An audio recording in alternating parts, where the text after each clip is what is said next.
So hello everyone, welcome back to zero YouTube channel. This is Shivani Keswani और आज हम देखने वाले हैं कि how we should go about reading बल्कि पीडीएफ्स ऑफ जीए।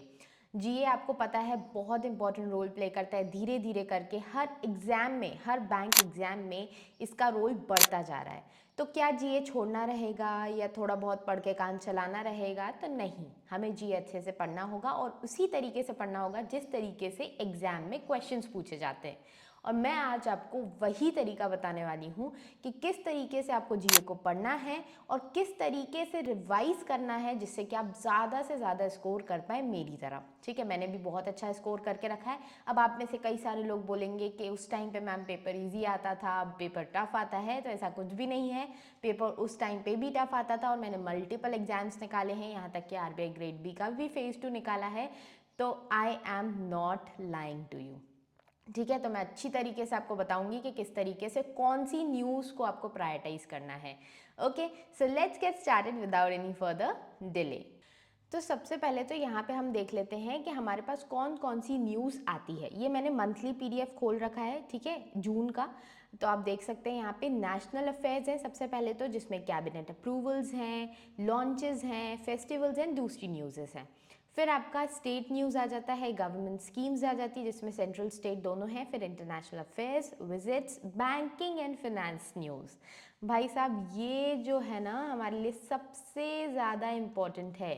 ठीक है, इट्स वेरी वेरी इम्पॉर्टेंट।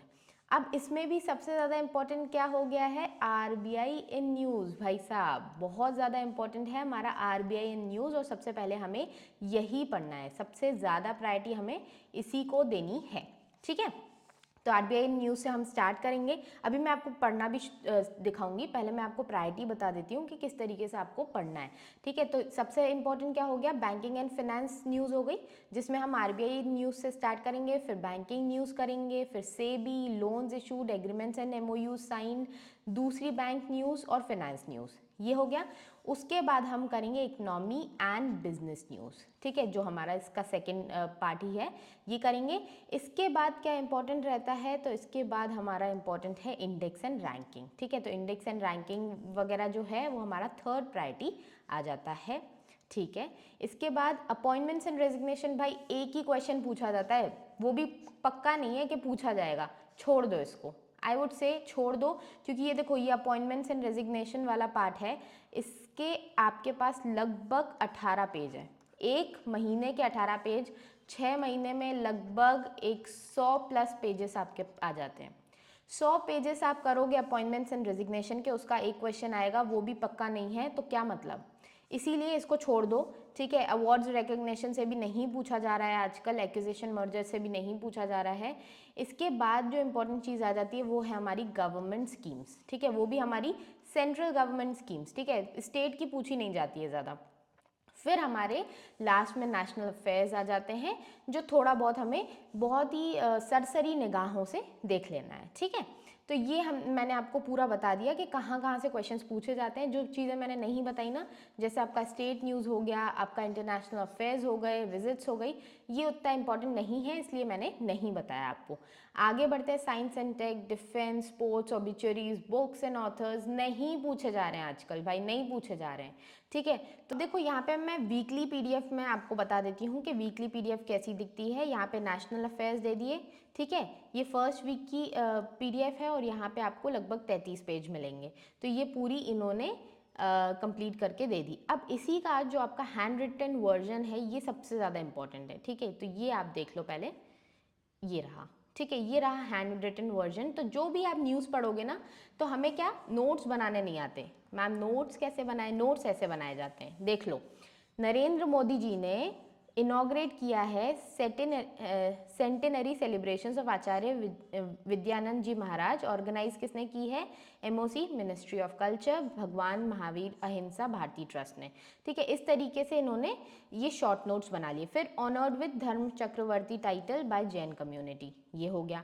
तो इस तरीके से छोटे छोटे हमें न्यूज़ बनानी रहती है। अब इसी का हम बैंकिंग एंड फिनेंस में जाके देखेंगे कि उसकी न्यूज़ इन्होंने कैसे बनाई है। ठीक है, ये आ गया बैंकिंग एंड फिनेंस, ठीक है। तो आरबीआई ने क्या इशू किया है, फाइनल गाइडलाइन आ गई है, due diligence of AEPS touch point operators, मतलब ये जो आपके बीसीज होते हैं ना, बैंकिंग करस्पॉन्डेंट्स, उनके जो ये जो ऑपरेटर्स होते हैं उनका ड्यू डिलिजेंस कैसे किया जाए। ड्यू डिलिजेंस मतलब वो काम सही से कर रहे हैं या नहीं कर रहे हैं, जो लोकेशन उन्होंने दी है वो लोकेशन है या नहीं है, वो सारी चीज़ें, ठीक है। इफेक्टिव हो जाएगा नेक्स्ट ईयर से, जनवरी से। New guidelines defined ATO as an individual onboarded by the acquiring bank who operates the APS touch point using Aadhaar number and biometrics और OTP authentication। OTP मतलब वन टाइम पासवर्ड। ये एक news हो गई। फिर RBI ने release किया India's international investment position data, over 72% of the total growth in India's foreign financial assets during financial year 25। तो इस तरीके से इन्होंने शॉर्ट एक न्यूज़ दे दी है, जो आपको पहले आपको पूरा वाला पढ़ना है, पहले आपको डिटेल पीडीएफ पढ़नी है, उसके बाद इसको शॉर्ट नोट्स को पढ़ना है फॉर रिवीजन पर्पस। मैंने बताया ना कि रिवीजन कैसे करना है, तो रिवीजन ऐसे ही करना है आपको क्या करना है, या तो आप खुद के नोट्स बना लो, या अगर आपके पास इतना टाइम नहीं है, क्योंकि मैं तो यही प्रेफर करूंगी कि आप खुद से मत बनाओ, आपको यहाँ पे मिल ही रहा है तो आप इसका पूरा यूज़ लो। जैसे कि अब आ जाते हैं इकोनॉमी एंड बिजनेस न्यूज़ पे। तो आरबीआई ने रिपोर्ट क्या किया है, इंडियाज इंटरनल डेट राइज हुआ है 10% से। तो ये इन्होंने एकदम शॉर्ट नोट्स बना दिए, ठीक है, जैसे होना चाहिए। मतलब आपको भी पता है कि हम शॉर्ट नोट्स बनाने में कितना टाइम लग जाता है, 2-2 घंटे लगते थे भाई, पीडीएफ पढ़ने में अलग टाइम लगता है, शॉर्ट नोट्स बनाने में अलग टाइम लगता है। इतना सारा टाइम अगर हम अकेले जीए को देंगे तो बाकी QRE का क्या होगा, उनका क्या होगा। और गलती से जीए बहुत ज़्यादा टफ आ गई तो फिर हम नंबर कहाँ से लेके आएंगे। इसीलिए जीए को हमें देना है लिमिटेड टाइम, जिसमें हमें सबसे पहले तो डिटेल वाली पीडीएफ्स पढ़नी है, उसके बाद शॉर्ट नोट्स पढ़ने हैं, जिससे कि हमारा रिवीजन भी होता जाए, ठीक है। तो यहाँ पे जैसे jumbo tail technologies private limited 5th Indian startup बना है to achieve unicorn status in 2025 after ये जस्ट पे वगैरह, potter and rules, pet food, ये सारा कुछ आ जाता है। कभी कभी ये चीज़ें पूछी जाती हैं, बट ज़्यादा इंपॉर्टेंट मैंने आपको बताया बैंकिंग एंड फिनेंस से ज़्यादा इंपॉर्टेंट कुछ भी नहीं है, ठीक है। अवार्ड्स रिकग्निशन छोड़ दो भाई, एक क्वेश्चन पूछेंगे, वो भी पता नहीं पूछेंगे कि नहीं पूछेंगे। इसके साथ साथ अब आपने एक बार ये चीज़ और देखो यहाँ पे हम आ गए बैंकिंग एंड फिनेंस पे। अब बैंकिंग एंड फिनेंस में हमें आरबीआई न्यूज़ ही सबसे पहले मिल रहा है। जो सबसे इंपॉर्टेंट न्यूज़ हमारी आई है, highlights of RBI second by monthly monetary policy of financial year 25-26। अब ये ना सबसे इंपॉर्टेंट चीज़ है। मॉनेटरी पॉलिसी आती है, आपसे पूछा जा सकता है रेपो रेट कितनी है, रिवर्स रेपो रेट कितनी है, या और कौन सी चीज़ें हुई मॉनेटरी पॉलिसी में। जैसे रिजर्व बैंक ऑफ इंडिया ने 55th by second monthly by policy की, नॉट इम्पॉर्टेंट, ये याद मत करना, नहीं इम्पॉर्टेंट है, ठीक है। फिर हुई किसकी चेयरमैनशिप में, ये इंपॉर्टेंट बन जाता है, श्री संजय मल्होत्रा, जो हमारे गवर्नर हैं आरबीआई के, अभी रिसेंटली शक्तिकांता दास थे, उसके बाद अभी श्री संजय मल्होत्रा सर हैं, ठीक है। फिर एमपीसी के जो मेंबर्स हैं, very important, Nagesh Kumar sir, फिर सौगाता भट्टाचार्य मैम, फिर Ram Singh sir, Poonam Gupta ma'am, Rajiv Ranjan sir, ठीक है। ये नाम आपको बहुत अच्छे से याद होने चाहिए, ये 5 नेम्स आर वेरी इंपॉर्टेंट, ठीक है। तो मैं आपको बता रही हूँ कि what is important and what is not important. Now next thing, RBI ने ग्रोथ रेट कितनी बताई है, 6.5, अगेन बिकम्स इंपॉर्टेंट, ठीक है। फिर आरबीआई ने ये क्वार्टरली जो बताए हैं, नॉट इम्पॉर्टेंट, ठीक है, ये हमें नहीं पढ़ना है। इसके बाद आरबीआई ने रेपो रेट कट कर दिया भाई, बहुत इंपॉर्टेंट है, 5.5 हो गया है रेपो रेट, ठीक है, ये इंपॉर्टेंट है। फिर इन्होंने ये स्टांस कौन सा किया है, तो पॉलिसी स्टांस हो गया है हमारा न्यूट्रल, ये भी इंपॉर्टेंट है, ठीक है। कॉन्सिक्वेंटली एसडीएफ रेट, एलएएफ का जो हो गया ये 5.25 हो गया, एमएसएफ हो गया, और बैंक रेट 5.75 हो गया। तो ये बहुत इंपॉर्टेंट है, ये तो आप इसी से लगा लोगे, जो हमारा एसडीएफ होता है वो -0.25 होता है, और वहीं पे एमएसएफ +0.25 होता है, और जो हमारा बैंक रेट होता है ये एमएफएस जितना ही होता है, ठीक है, क्लियर है। नेक्स्ट पढ़ें, रेपो रेट अभी तक 100 बेसिस पॉइंट से कम हो चुका है भाई, 100 बेसिस पॉइंट से कम हो चुका है, बट नॉट इम्पॉर्टेंट। सीआरआर कितना है, 3% है, इम्पॉर्टेंट है, ठीक है। तो ये सारे रेट्स यहाँ पे आपको मिल जाएंगे, ये पूरी टेबल अच्छे से रट लेना कि कितना कितना क्या क्या चीज़ें हैं, ये सेम रहेगा ये और ये, ठीक है, क्लियर है। आगे बढ़ेंगे, सीपीआई इन्फ्लेशन। सीपीआई इन्फ्लेशन ये क्वार्टरली वाला इंपॉर्टेंट नहीं है, सिर्फ हमें याद रखना है कि 3.7 रखा है CPI inflation for financial year 26, ठीक है। MPC rate cut impacts on home loan वगैरह नॉट इम्पॉर्टेंट। एलटीवी टू 85%, हाँ ये इंपॉर्टेंट है कि गोल्ड लेंडिंग की एलटीवी 85% कर दिए अंडर 2.5 लाख वाले, मतलब कोई भी गोल्ड लोन लेगा 2.5 लाख से कम तो उसका, जैसे कि मैं मान लेती हूँ मैंने 1 लाख का गोल्ड लोन लिया, मतलब गोल्ड मेरा जो था वो 1 लाख का था, ठीक है। तो मुझे कितना पैसा मिलेगा, 85,000 मैक्सिमम मुझे पैसा मिल सकता है। ये होता है एलटीवी का मतलब, लोन टू वैल्यू, मतलब लोन आपका 85,000 रहेगा और वैल्यू गोल्ड की 1 लाख रहेगी, वही तो हो गया ना 85%, ठीक है, क्लियर है। तो ये हो गया। फिर आपका इंपोर्ट्स वगैरह not important, gross FDI increase नहीं इंपॉर्टेंट है, फॉरेक्स सफिशिएंट ये भी चेंज होता रहता है, नहीं इंपॉर्टेंट है, ठीक है। मैं आपको बता देती हूँ इसमें और कौन सी चीज़ इंपॉर्टेंट है। रिवाइज्ड डायरेक्शंस आए हैं, लेंडिंग अगेंस्ट गोल्ड नहीं इंपॉर्टेंट है, नहीं आती ये सारी चीज़ें, ठीक है। और ये सारी डेफिनेशंस हैं, तो ये तो आपको बहुत अच्छे से आनी चाहिए। रेपो रेट क्या होता है, रिवर्स रेपो रेट क्या होता है, सीआरआर, एसएलआर, क्वालिफाइंग एसेट्स क्या होते हैं, ठीक है, ये सब आपको बहुत अच्छे से आना ही चाहिए। फिर आरबीआई की आई है एनुअल रिपोर्ट। आरबीआई की जो बैलेंस शीट है वो 8.2% से एक्सपैंड हो गई है, ये इंपॉर्टेंट है बस, 8.2% से इनहांस हो गई है, बस दैट्स इट। और कोई चीज़ इंपॉर्टेंट है क्या, चलो ये भी कर लो, 76.25 लाख भी कर लो आप, ठीक है, करोड़, ये हो गया। नहीं है, नहीं है, नहीं है, नहीं है, नहीं है, नहीं है, बहुत सारी चीज़ें हैं, इतनी सारी। यूपीआई सर्कल, ये इन्होंने खुद वो करके रखा है कि भाई यूपीआई सर्कल, तो ये ना जो भी चीज़ें आपको बोल्ड में लिखी मिलेंगी वो आप ज़्यादा ध्यान दीजिए, हो सकता है इंपॉर्टेंट हो। यूपीआई सर्कल का क्या मतलब है कि प्राइमरी यूज़र रहेगा, वो अलाउ कर सकता है किसी भी सेकेंडरी यूज़र को कि वो यूपीआई ट्रांजैक्शंस कर सकता है अप टू अ लिमिट जो भी प्राइमरी यूज़र सेट करेगा, ठीक है। और सेकेंडरी यूज़र के पास सेपरेट बैंक अकाउंट होने की ज़रूरत नहीं है। This is mostly important for जो हमारे पेरेंट्स हो गए, ग्रैंड पेरेंट्स हो गए, जिनको ये सारी चीज़ें नहीं चलाने आती हैं, उनको डर लगता है मोबाइल चलाने से, तो आप उनको सेकेंडरी यूज़र बनाइए, उनको एक लिमिट दे दीजिए, वो आराम से अपने पेमेंट्स वगैरह करते रहेंगे, ठीक है। बाकी सारी चीज़ें नॉट वेरी इंपॉर्टेंट, ठीक है। भारत कनेक्ट आ गया, तो भारत कनेक्ट भी इतना ज़्यादा इंपॉर्टेंट नहीं है। रिजर्व बैंक ऑफ इंडिया के बारे में पढ़ लो, कब इस्टेब्लिश हुई, कौन है गवर्नर, कहाँ है हेडक्वार्टर्स, दैट इज़। फिर आ गया climate risk data platform to address financial sector risk, तो आरबीआई ने लॉन्च किया। अब ये पूछ सकते हैं कि किसने लॉन्च किया भाई, तो बोलेंगे कि UNFCCC, इसकी मीटिंग होती है ना, COP, कॉप, ये तो पता ही होगा, कॉप होती है, तो बोलेंगे कि इसने लॉन्च किया, और आपको लगेगा भी कि भाई यही है क्लाइमेट वाली संस्था, तो यही करेगी क्लाइमेट रिस्क डेटा प्लेटफॉर्म, लगेगा ना। लेकिन अगर आपने पढ़ा होगा कि भाई आरबीआई ने किया है, तो आप ये गलती नहीं करोगे, ठीक है, क्लियर है, बस। और इम्पोर्टेंट नहीं है कुछ भी। फिजिकल रिस्क, ट्रांजिशन रिस्क, हाँ ये आपको पता होना चाहिए थोड़ा बहुत, अगर डिटेल में पेपर आ गया तो फिजिकल रिस्क क्या होती है और ट्रांजिशन रिस्क क्या होती है। ट्रांजिशन रिस्क बेसिकली होती है कि जब हम अपना फ्यूल वगैरह है उससे शिफ्ट होके हम ग्रीन एनर्जी पे जा रहे हैं, तो जो भी रिस्क आएंगी इस ट्रांजिशन में, वो सारी ट्रांजिशन रिस्क हो जाएंगी। और फिजिकल रिस्क तो आपको पता ही, नेचुरल डिजास्टर्स वगैरह हो गए, फ्लड्स, ड्रॉट, साइक्लोन, सुनामीज, ठीक है। आगे क्या है, 4 गवर्नर्स का नाम, डिप्टी गवर्नर्स का नाम पता होना चाहिए आपको, ठीक है, ये सारे याद कर लो आप, ठीक है।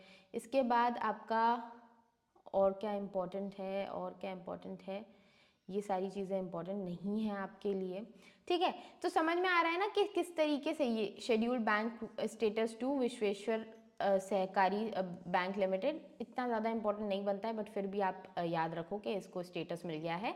तो ये सारी चीज़ें आपको कैसे पढ़नी है, मैंने आपको एक ग्लिम्स दे दिया है कि किस तरीके से आप ये सब पढ़ो, ओके। स्टैटिक वाली न्यूज़ ना, अब जो भी न्यूज़ आई, मतलब जैसे कि यहाँ पे देखो बैंक्स है, वर्ल्ड बैंक न्यूज़ में रही होगी, तो उसका स्टैटिक हमें दे दिया कि प्रेसिडेंट कौन है, हेडक्वार्टर्स कहाँ पे, एस्टैब्लिश कब हुई। फिर एडीबी का दे दिया, एआईआईबी का दे दिया। नेशनल में से आपका आरबीआई का दे दिया, सीबीआई का दे दिया, central bank of India, CSB, DFCC, ठीक है, EXIM bank, federal bank, SBI, IDFC, Vishweshwar Sahakari bank limited, अभी हमने देखा था ना, न्यूज़ में थी ये, शेड्यूल में इंक्लूड कर लिया। तो इनके चेयरपर्सन कौन है, इनका हेडक्वार्टर कहाँ पे है, एस्टैब्लिश कब हुई, है ना। यस बैंक हो गया। फिर एब्रीविएशंस हो गए, डीआईसीजीसी क्या होता है, आर्बिट्रेज क्या होता है, केडेम क्या होता है, ये सारी चीज़ें हमने एक बार की पढ़ ली, ठीक है। इसी तरीके से ये जो स्टैटिक वाली न्यूज़ हो गई ना, ये बहुत इंपॉर्टेंट हो जाती है, क्योंकि स्टैटिक के भी 5 से 10 क्वेश्चंस पूछे जाते हैं आपके, है ना। तो आपको पता होना चाहिए कि आंध्र प्रदेश का कैपिटल क्या है, सीएम कौन है, गवर्नर कौन है, और की नोट्स हो गए आपके, नेशनल पार्क्स हो गए, ठीक है, नेशनल पार्क्स दे दिए, यही पूछे जाते हैं, यही चीज़ें आती हैं। तो ये आपकी स्टैटिक वाली पीडीएफ हो गई, बहुत इंपॉर्टेंट है आपके, ठीक है। तो इस तरीके से आप जो डेली पीडीएफ है ना, ये मैं इसीलिए नहीं दिखा रही थी, क्योंकि डेली पीडीएफ आप मत पढ़ो। अब आप खुद देख लो ना, डेली पीडीएफ में 31 पेजेस हैं, 31 पेजेस आप रोज करोगे तो कहाँ पहुँचोगे। इससे अच्छा आप अपना मंथली वाली करो। जैसे डेली पीडीएफ में ये हैंड रिटन नोट्स दे दिए इन्होंने, आईसीजी जो इंडियन कोस्ट गार्ड है और जापान कोस्ट गार्ड है, इन्होंने मिलकर कंडक्ट कराया जॉइंट मैरीटाइम एक्सरसाइज, जिसका नाम है जामाता, सी यू लेटर, ठीक है, of the coast of Chennai Tamil Nadu. तो सारी इंपॉर्टेंट चीज़ें दे दी, हुई कहाँ पे, हुई किसके बीच में, और नाम क्या है, क्लियर है ना। और क्या हुआ क्या है, तो मैरीटाइम एक्सरसाइज हुई है। सबसे इंपॉर्टेंट चीज़ें इन्होंने निकाल के दे दी। आपको कुछ भी नहीं करना है, आपको पहले डिटेल न्यूज़ पढ़नी है और फिर जाके ये पढ़ लेना है, सिंपल है। नितिन गडकरी जी ने क्या इनॉग्रेट किया, हेमंत बिस्वा शर्मा जी ने क्या इनॉग्रेट किया, ये सारी चीज़ें हो गई। अब बैंकिंग एंड फाइनेंस में देख लो आप, ग्रो म्यूचुअल फंड है, इसने लॉन्च किया इंडिया का first ETF and FOF scheme focused on power sector, Groww BSE power ETF और Groww BSE power ETF FOF. तो बीएससी क्या है, बॉम्बे स्टॉक एक्सचेंज है, ईटीएफ मतलब एक्सचेंज ट्रेडेड फंड। नहीं पता है ईटीएफ का मतलब, अभी नहीं पता होगा, आप जैसे न्यूज़ पढ़ोगे वहाँ पे डिटेल में इसकी डेफिनेशन भी कवर्ड होगी, क्लियर है, ठीक है। फिर आरबीआई ने मॉनेटरी पेनल्टी लगाई है, एचडीएफसी पे 4.88 लाख की लगाई, नॉन कंप्लायंस कंसर्निंग। ये भाई ये भी पढ़ा करो, आजकल आता है कि क्यों लगाई penalty, non compliance concerning FDI in India. फिर श्रीराम फाइनेंस पे, इसका पैसा हमारी बैंक में भी जमा होता है श्रीराम फाइनेंस पे लगाई 2.7 लाख की, breaching RBI digital lending directions, clear है। फिर इकोनॉमी की न्यूज़ आ गई कि intro orient navigation co limited and डेनशिप एंड पार्टनर्स लिमिटेड ने 10,000 करोड़ अनाउंस किया इन्वेस्टमेंट इंडियन शिपिंग इंडस्ट्री में। इससे लार्जेस्ट एफडीआई हुआ है इंडियन शिपिंग सेक्टर में सिंस ओपन 100% एफडीआई इन 2005। तब से अभी तक का ये हाईएस्ट आपका एफडीआई इन्वेस्टमेंट है। फिर एस&पी ग्लोबल मार्केट ने इंडिया की एनएससी को रैंक किया globally 4th IPO fund raising में विथ 5.51 बिलियन इंटेलिजेंस डेटा। तो ये आपका टॉप 3 है। नस्दाक ग्लोबल मार्केट, ये आई थिंक इजराइल का है, मे बी न्यूयॉर्क तो यूएस का है, और नस्दाक ग्लोबल सिलेक्ट, मतलब इसके दो हैं, ठीक है। तो ये चीज़ हो गई हमारी, इस तरीके से आपको पढ़ना है। आई होप सारी चीज़ें क्लियर होंगी, आई होप समझ में आ रहा होगा। इसी तरीके से अगर आप पढ़ते रहोगे ना, तो आपको कभी भी प्रॉब्लम नहीं आएगी। पहले आपने डिटेल वाली पीडीएफ पढ़ी सुबह मॉर्निंग में, और नाइट में आपने शॉर्ट पीडीएफ पढ़ ली। इस तरीके से पढ़ो, आपको कभी प्रॉब्लम नहीं आएगी। बाकी कोई भी प्रॉब्लम हो तो कमेंट सेक्शन में बताना। मिलते हैं नेक्स्ट वीडियो में, तब तक के लिए टेक केयर, बाय बाय।